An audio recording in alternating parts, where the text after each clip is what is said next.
लैला मजनू हीर रांझा, इनकी कहानियां तो आपने बहुत सुनी होगी, लेकिन ये कहानी इनसे हटके है। कहा जाता है कि औरतें चाहें तो अंधेरे घर में भी रोशनी ला सकती है, और अगर चाहें तो उजाले घर में भी अंधेरा ला सकती है। वैसे प्यार पर बहुत सी कहानियां आपने सुनी होगी, लेकिन जब प्यार धंधा बन जाए तो क्या होगा? जब लोग प्यार के नाम पर किसी के परिवार को ही खत्म कर दे चंद पैसों के लिए, तो क्या होगा? इस कहानी में भी कुछ ऐसा ही है। प्यार में खोए एक शख्स को कैसे एक विष कन्या ने डसा, कैसे एक हंसते खेलते परिवार को प्यार का झांसा देकर ली गई एक विष कन्या। आइए समता आवाज टीवी पर देखते हैं खास रिपोर्ट और जानते हैं क्या है पूरी कहानी। साथियों नमस्कार, मैं हूं मनोज अंतानी और आप देख रहे हैं समता आवाज टीवी। आज की ये वीडियो बड़ी खास होने वाली है, क्योंकि इसके अंदर हम कुछ ऐसे मुद्दों को लेकर चल रहे हैं जो आप सभी के मन मस्तिष्क को झंझोड़ कर रख देंगे। ऐसे किस्से आपने सुने होंगे कहानियों में, अखबारों में, चित्र के माध्यम से पत्रिकाओं में पढ़े होंगे। मैं बात कर रहा हूँ विष कन्या कॉन्सेप्ट की। किस तरह एक विष कन्या एक पूरे परिवार को, एक पूरे समाज को खराब कर देती है। आप आज कहेंगे मनोज अंतानी विष कन्या को लेकर कहाँ से बैठ गया? खुद वैज्ञानिक सोच का व्यक्ति है और काल्पनिक कथाओं की तरफ क्यों जा रहा है? मेरे साथ लोकेश राठी बैठे हैं, जो एक विष कन्या कॉन्सेप्ट से सताए हुए हैं और पूरा परिवार इनका उससे आहत है। जानेंगे क्या है कहानी और क्यों एक लड़की इनके पूरे परिवार को बर्बाद कर देना चाहती है। लोकेश, पहले अपना परिचय दीजिए। जी, मेरा नाम लोकेश राठी है। मेरी रियल एस्टेट फर्म है, मैं नोएडा में काम करता हूँ। बेसिकली एजुकेशन देखिए, मैं दिल्ली यूनिवर्सिटी से बीकॉम ऑनर्स हूँ और फिर मेरी सीए ट्रेनिंग रही थी 3.5 साल की। फिर मैंने एमबीए किया था एमआईटी यूनिवर्सिटी से। लोकेश की आवाज़ आपने सुनी, बैठने का तरीका, बात करने के हाव भाव आपने देखे। इतनी सी वीडियो से ही समझ जाना चाहिए आदमी का व्यवहार क्या है और आदमी किस तरह का है। लोकेश, क्या कहानी है जो आप हमारे दर्शकों को सुनाना चाहते हैं, या क्या वो पीड़ा है जो आपके परिवार ने झेली है? शुरू से बताइए। जी एक्चुअली 2018-19 की बात है, जब मैं 32 साल का हुआ था। तो हम परिवार की बातचीत चल रही थी शादी को लेके। तो इसी रिगार्डिंग हम लोगों ने जीवन साथी पोर्टल पर अपने आप को रजिस्टर कराया और हम लोग 7-8 फैमिली से मिले भी उसके माध्यम से। तो एक फैमिलियर सा सिस्टम हो गया था कि हाँ, जेन्युइनली हम लोग किसी फैमिली से मिलते हैं और सिस्टम समझ आ रहा था कि इस तरीके से शादी की बातचीत हो सकती है। उसी दौरान 2019 में 23 सितंबर के आसपास डॉक्टर प्रियंका से मेरी जीवन साथी के ज़रिए इंट्रोडक्शन हुआ। हमारी बातचीत हुई उस दिन और 30 तारीख को इन्होंने मुझे मिलने के लिए द्वारका बुलाया गया। तो मैं उनसे पहली बार मिला। वो मुझे एक पास के मॉल में ले गए और मीटिंग के बाद उन्होंने बोला कि मेरी तरफ से हाँ है, हम आगे शादी की बात कर सकते हैं जी। और ठीक 14 दिन बाद इसके पेरेंट्स हमारे घर रिश्ता लेके आ गए, जिसमें इसके फादर, इसकी मदर और इसका बड़ा भाई रिश्ता लेके आए। इनके फादर काफ़ी बुजुर्ग थे, वो लाठी लेके चल रहे थे। हम मेरा घर फर्स्ट फ्लोर पे है, तो फर्स्ट फ्लोर पे चढ़ने में ही उनको 10 मिनट लग गई। आके उन्होंने अपनी बेटी के बारे में यही बताया कि बहुत ही संस्कारी बेटी है और बचपन से इसको डॉक्टर बनाने का सपना था और इसको बनाया हमने डॉक्टर। इसकी छोटी बहन की शादी तो हमने 10 साल पहले ही कर दी थी, लेकिन इसके लिए कोई लड़का ठीक मिल नहीं रहा है। आपसे अब इसकी बात हो गई है और एक और मेरी छोटी बेटी है, तो आप दोनों, इन दोनों की शादी मैं मथुरा में 7 दिसंबर के लिए हॉल बुक मैंने लगभग करा रहा है। एक साथ ही उन्होंने इस तरीके से बताया कि आपके साथ इसकी बात हो गई है और छोटी बेटी की भी शादी तय हो गई है। तो 7 दिसंबर को मैंने मथुरा में इंडियन ऑयल रिफाइनरी में अपना हॉल बुक करा दिया है। तो आप प्लीज़ पंडित या गुंडी वगैरह मत मिलाने की कोशिश कीजिए, कहीं डेट ऊपर नीचे ना हो जाए। तो हमें लगा इतना बुजुर्ग आदमी रिक्वेस्ट कर रहा है तो हमें मान लेना चाहिए और हम लोग इनके हिसाब से बात जी हाँ जी हाँ जी। समस्या काफ़ी भयंकर हुई। शादी से पहले मेरा प्रियंका से मिलना 1 महीने में रहा, जिसमें 10 से 12 बार ये द्वारका से नोएडा की तरफ आई थी। इन्होंने अपने आप को बहुत ही घरेलू दिखाया और अपने आप को बहुत ही संस्कारी दिखाया। मुझे हमेशा यही बोला कि मैं तो उन लड़कों से बात भी नहीं करती जो कहते हैं कि शादी के बाद हम लोग पेरेंट्स से अलग रह लेंगे। मुझे तो हाँ जी बिल्कुल, हाँ, मैं एक अच्छी फैमिली, जॉइंट फैमिली चाहिए और मैं उसी में रहना पसंद करती हूँ। मैं तो सूट डालती हूँ और वेस्टर्न कपड़े भी नहीं डालती हूँ। तो अपने आप को बहुत ही फैमिली ओरिएंटेड और इंडियन ट्रेडिशन के हिसाब से अपने आप को दिखाने की कोशिश की और हमारी एज लगभग सेम थी। तो इस तरीके से बातचीत बनी हमारी, हमारी शादी हुई। लेकिन शादी के बाद जो उन्होंने अपना रूप दिखाना शुरू किया वो मेरे को बिल्कुल डाइजेस्ट नहीं हुआ। हम लोग दुबई गए हुए थे, वहाँ पे मेरे द्वारा इनके शरीर पर स्टमक के नीचे कुछ मार्क्स दिखे, जैसे सिजेरियन ऑपरेशन के मार्क्स। शादी के बाद जब आप हनीमून पर गए? जी जी जी बिल्कुल। तब इन्होंने उस चीज़ को छुपाया किस चीज़ के मार्क्स हैं, और हाँ जी, और ये बोला कि ये मार्क्स कुछ ऑपरेशन के मार्क्स थे, आपको ऐसा लगा? जी जी ऑपरेशन के मार्क्स थे, हाँ जी। और बहुत ही चालाकी से इन्होंने इसको छुपाने की कोशिश की, और ये भी कहा उस टाइम पे, अरे ये निशान तो मेरी माँ ने भी देख लिए थे, और मेरी माँ भी मजाक कर रही थी कि तू चाइना में बच्चा तो नहीं करके आ गई है, तो ये तो मेरे को एलर्जी हो गई थी उस चीज़ के निशान है। क्योंकि ये डॉक्टर है पेशे से, तो मुझे ज़्यादा इनकी बात पे विश्वास था कि जो ये कह रहे ठीक कह रहे, तो वो चीज़ उन्होंने इस टाइम पे छुपा ली उस तरीके से। लेकिन इनका जो नेचर सामने आया, इनको दारू की लत है। एक होता है कोई कभी कभी पीता है, इनको दारू की लत है, हाँ जी रेगुलर। और फिर इन्होंने जो अपने लिव इन के किस्से बताए पिछले 15 साल के, उनको सुन के तो मैं बिल्कुल हैरान हो गया। और ये कहती थी कि मैं और मेरी फ्रेंड तो रूम पे खूब दारू पीते थे और लड़कों को बुला लेते थे, वो लोग हमें संभालते थे। तो इस तरीके से बड़े ही चीप वल्गर किस्से इन्होंने मुझे बताए। तो आपको अपने साथ खोलने की कोशिश की? हाँ बिल्कुल, खोलने की कोशिश की, या एक तरीका हो गया आज का मॉडर्न ज़माने का कि वो अपने पुराने रिश्तों को कुछ ज़्यादा ही ओपनली बताते हैं, या इस तरीके से बताते हैं कि वो एक तरीके की डिग्री है हमारी, बड़ी वो हमारी अचीव। हाँ हाँ हाँ बिल्कुल, हम लोग तो इतने एक्सपर्ट लोग हैं, और चाइना में रहते हुए बड़े इंटरेस्टिंग तरीके से बताया कि इंडिया में तो गर्ल्स हॉस्टल बॉयज़ हॉस्टल बहुत दूर दूर होते हैं, वहाँ तो एक ही रूम में लड़का लड़की रहते हैं, तो वहाँ तो कोई किसी चीज़ की मनाही नहीं है। तो इस तरीके से इसने अपना नेचर कैरेक्टर दिखाना शुरू किया।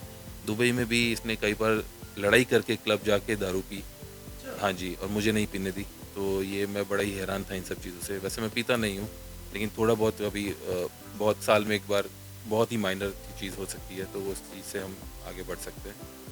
तो अब जब हम वापस आए तब इनको ज्वाइन करना था हॉस्पिटल, लेकिन इन्होंने 2.5 महीने में कोई भी हॉस्पिटल ज्वाइन नहीं किया, जबकि इनकी ज्वाइनिंग जेपी हॉस्पिटल में हो रखी थी, ज्वाइनिंग लेटर है मेरे पास, लेकिन उन्होंने बिल्कुल भी ज्वाइन नहीं किया। ये कहने लगी मुझे दिल्ली की तरफ जाना है, ये 7-8 बार दिल्ली की तरफ गई, और कई बार दारू पी के आती थी, आके बिना मतलब पे लड़ाई करती थी। तो एक दिन मैंने इनका फ़ोन ही चेक कर लिया कि ये किससे मिल के आती है जो लड़ाई करना शुरू कर देती है। तो इन्होंने बताया था कि मेरी एक मित्र है, वो भी डॉक्टर है, मैं उनसे मिल के आई हूँ, लेकिन मैंने देखा कि ना कोई व्हाट्सएप का मैसेज है, ना कोई फ़ोन कॉल पे उनका नाम है, हाँ किसी फीमेल का, तो उनका कोई नाम नहीं था। तो जैसे ही मैंने उन्हें बताया कि आप तो इनसे नहीं मिल के आए हैं, तो एकदम से बड़ी चालाकी से इन्होंने उस चीज़ को मुद्दा भटका के बिल्कुल लड़ाई बंद कर दी, और वो अपनी शांत हो गई और सो गई। अगले दिन इन्होंने अपना फ़ोन सेंसर था कि अब सब इनका पति भी नहीं देख सकता इनका फ़ोन। तो इस तरीके से मुझे कुछ शक तो हुए इनके ऊपर कई सारी चीज़ों के लेके। तो ये सारी चीज़ें शादी के 1-2 महीने के अंदर सब सामने आ गई? हाँ जी हाँ जी, देखिए मैं इनको बेस्ट लाइफस्टाइल दे रहा था। इन्होंने बोला कि मैं बहुत मोटी हो रही हूँ, मुझे जिम करा दो, तो मैंने इनको बहुत महंगी जिम कराई, उसके रिकॉर्ड मेरे पास है। मैंने इनके लिए आते ही LIC पॉलिसी का 10 लाख का बेस लेके 47,000 का प्रीमियम दिया, बहुत सारी शॉपिंग कराई इनको, बहुत बार बाहर रेस्टोरेंट में खाना खिलाया। बीवी है तो कराएंगे, ये तो फर्ज है आपका। बिल्कुल बिल्कुल, नए साल पे पार्टीज़, हर चीज़ को जो मैं कर सकता था बेस्ट मैंने इनके लिए किया, उसके रिकॉर्ड है मेरे पास। लेकिन मुझे इनकी सच्चाई नहीं पता थी एक्चुअली। हुआ क्या, ये कहकर कि मेरी माताजी बीमार है, ये मथुरा चली गई। हाँ जी, बेसिकली मथुरा से ये लोग? ये मथुरा से इनकी फैमिली बिलोंग करती है। अब जब ये मथुरा गई तो अगले दिन जब मैंने गुड मॉर्निंग के लिए इन्हें फ़ोन किया, तो इन्होंने बताया मैं तो बस में बैठी हूँ और मैं तो जयपुर जा रही हूँ अपने भाई के पास। तो मैं काफ़ी सरप्राइज़ हुआ, एकदम से कैसे प्लान बन गया। तो उन्होंने उसकी जानकारी मुझे ज़्यादा दी नहीं। तो मैंने शाम को फ़ोन किया ये पूछने के लिए आप पहुँच गए ठीक ठाक? तो उन्होंने बोला नहीं अभी मैं पहुँची नहीं हूँ, अभी बस में ही। तो फिर मैंने उसके बाद वेट किया, 8 बज गए, 9 बज गए, 10 बज गए, मुझे कोई फ़ोन नहीं आया। मैंने फिर इनको फ़ोन करना शुरू किया, इन्होंने मेरा फ़ोन उठाया नहीं। मैंने इनके भाई को फ़ोन किया, उन्होंने भी मेरा फ़ोन नहीं उठाया। फिर जब मैंने इनको दोबारा फ़ोन करने शुरू किया तब इन्होंने फ़ोन किया और सीधा लड़ाई करनी शुरू कर दी। और मुझे एक तरीके से चक्कर आ गया कि मेरी वाइफ मेरे से मतलब एकदम से हाँ, वो फ़ोन पे कहती है मुझे कि मैं तुम्हारे कंट्रोल में नहीं रहूँगी, तुम क्यों फ़ोन कर रहे हो, मैं जानती हूँ तुम क्या पूछना चाहते हो। मैंने बोला रात हो गई, मैं बस ये पूछ रहा हूँ आप सेफली पहुँच के नहीं पहुँच के, आपने पहुँचने के बाद फ़ोन भी नहीं किया, क्या इतना भी हक नहीं है मेरा? तो इस तरीके से उन्होंने मेरे से बदतमीज़ी की और फिर फ़ोन काट के रख दिया। उस रात उन्होंने मुझे फ़ोन नहीं किया वापस। जी। तो इसमें पाकिस्तान वाला मामला क्या है जो भी अभी हम बात कर रहे थे, तो पाकिस्तान चाइना का क्या मामला है इसके अंदर? जी एक्चुअली मामला इतना गंभीर है कि जब ये जयपुर और मथुरा से वापस आई अपने पेरेंट्स के साथ, तो हमारी बातचीत हुई फैमिली की, तो ये वापस अपने घर गई मथुरा। तो अब मथुरा से इनको हमारे घर आना था नोएडा। ये मथुरा से निकली ज़रूर, लेकिन ग्रेटर नोएडा में फ़ोन करके मुझे कहती है कि मैं घर नहीं आऊँगी, जो करना कर लो। ये बात, हाँ जी, ये बात है 11 मार्च 2020 की। फिर उसके बाद ये अनट्रेसेबल रही। फिर पूरा मार्च, अप्रैल, मई, जून, जुलाई, अगस्त, सितंबर तक मुझे नहीं पता था कि ये है कहाँ पे। हम इसके पेरेंट्स को कांटेक्ट करते थे, वो रिस्पॉन्ड नहीं देते थे। बीच में हम ही उनके घर गए, वो जबकि वो लड़की वाले थे, वो कभी हमारे घर नहीं आए। ना कभी उन्होंने फ़ोन करके पूछा कि बेटा क्या सिचुएशन है। हम ही उनके घर गए। घर उन्होंने बड़ी चालाकी से हमें हमें अपने घर नहीं बुलाया। उन्होंने बोला मैं खेत में काम कर रहा हूँ, तो खेत में आइए आप। खेत में बुलाने का कारण ये था कि कहीं इनकी पोल ना खुल जाए कि लड़की इतने दिन से गायब है, क्या पता लड़के वाले आके शोर न मचा दे और हाँ, मोहल्ले पड़ोस में बात फैल जाए, वो जो छुपी हुई बात है वो सामने आ जाएगी। तो उस समय फिर लॉकडाउन लग गया था, हमारी मूवमेंट भी नहीं थी। लेकिन इस दौरान इस लड़की ने एक बड़ा ही गंभीर स्टेप लिया। इन्होंने मुझे एक लॉयर से नोटिस भिजवा दिया कि 15.5 लाख रुपए दे दो और मुझे डिवोर्स दे दो। हाँ जी, बिल्कुल। और मुझे मेरे पैरों से फिर ज़मीन निकल गई कि ये हो क्या रहा है। हमने तो इसको जन्नत दी 2.5 महीने में, मेरे पास सारे रिकॉर्ड है, और ये लड़की हमारे ऊपर पैसे मांग रही है और शादी क्लोज करने की बात कर रही है। तो मैं बड़ा ही शॉक्ड, हाँ बिल्कुल बिल्कुल शॉक था इस चीज़ से।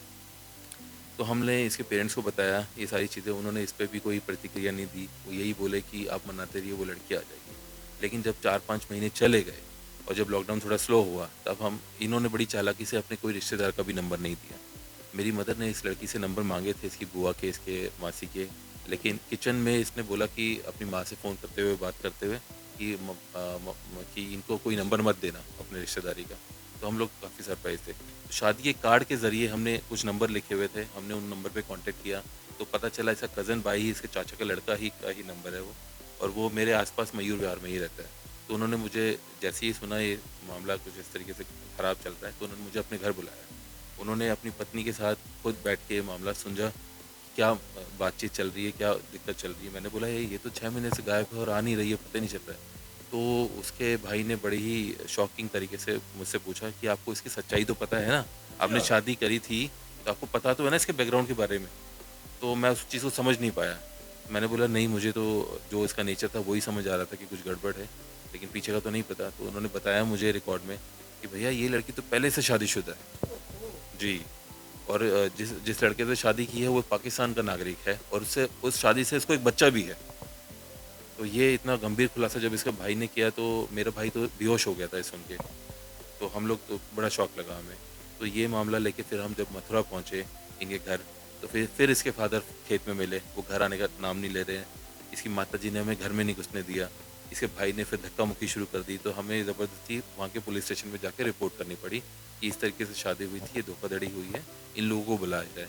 एसएचओ साहब ने अच्छा काम किया, इसके फादर को फ़ोन किया, भैया वो नोएडा से 200-250 किलोमीटर से आ रखे हैं, आप क्यों नहीं आ रहे हो?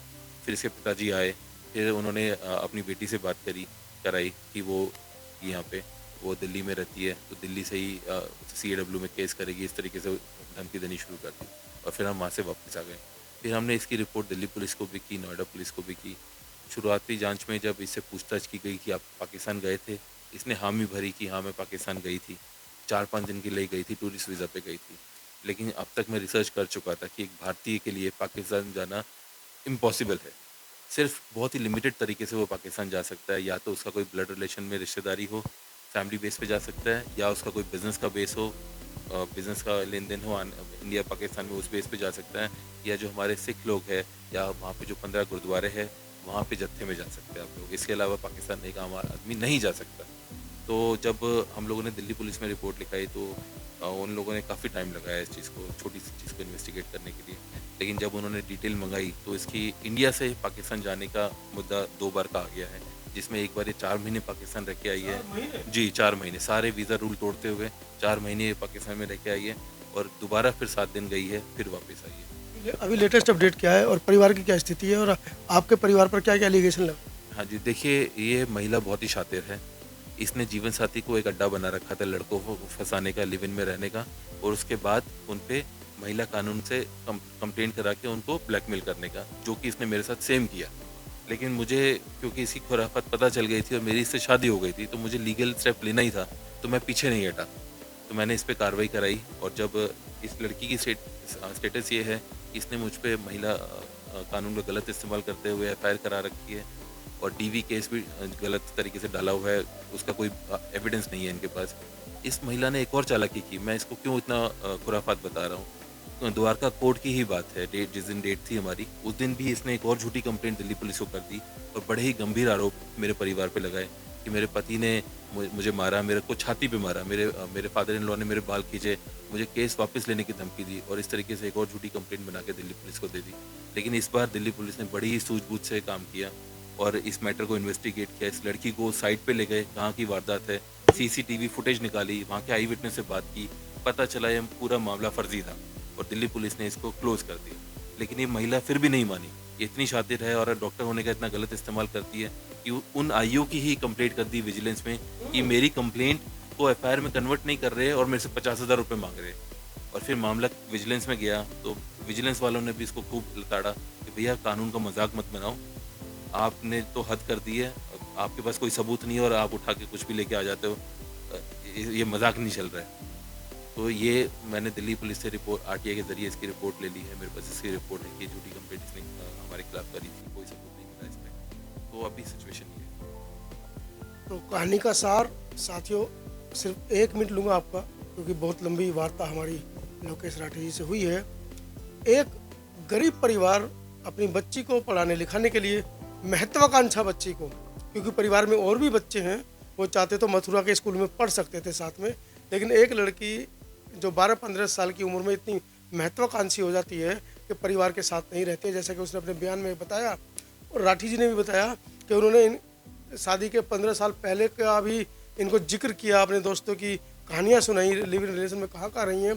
तो वो लड़की नेपाल से डॉक्टरी कर रही होती है, सॉरी माफ़ कीजिएगा, चाइना से डॉक्टरी की पढ़ाई कर रही होती है।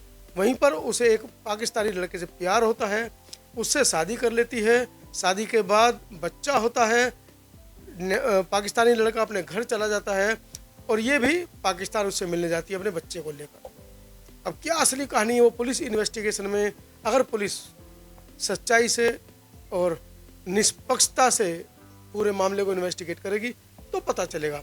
ये तो तय है कि उसके परिवार ने भी ये माना है कि उसकी पहले शादी हुई है, तो इनके साथ शादी कोई लीगल नहीं है, इसको कोई सरकारी मान्यता प्राप्त भी नहीं होगी और कोर्ट पहली ही तारीख में इसको खारिज भी कर देगी कि 15 लाख जो मांग रही है, तलाक जो मांग रही है, वो बनता ही नहीं है, क्योंकि शादी वो हुई ही नहीं है, वो फ्रॉड शादी हुई है। अब आप समझिए, जो लड़की हिंदुस्तान से पाकिस्तान, माफ़ कीजिएगा, भारत से पाकिस्तान 3-3